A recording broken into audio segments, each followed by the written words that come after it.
Bonjour, nous sommes à l'EBMT à Lisbonne et nous allons parler aujourd'hui de la place du rituximab dans le traitement de première ligne de la GVH chronique. Donc, le rôle des lymphocytes B est bien établi maintenant dans la GVH chronique et ces données ont encouragé plusieurs équipes à évaluer le rôle du rituximab dans la prise en charge des patients atteints de GVH chronique. Cela a été évalué dans un premier temps dans la GVH chronique cortico-résistante avec des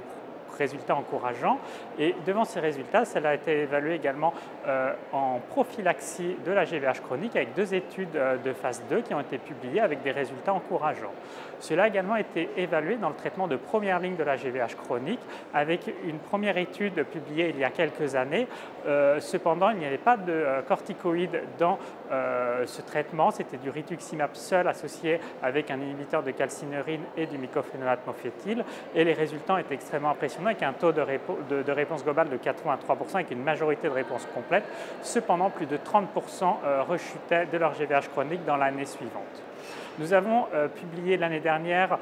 une seconde étude prospective de phase 2 où cette fois-ci le rituximab était associé aux corticoïdes et nous avons retrouvé là aussi 83 réponses globales incluant un nombre significatif de réponses complètes et surtout la majorité des patients ne recevaient plus de stéroïdes à 3 mois et 1 an après l'inclusion dans le protocole. Ces résultats encourageants vont nous conduire probablement à réaliser une étude prospective de phase 3 dont nous vous tiendrons informés.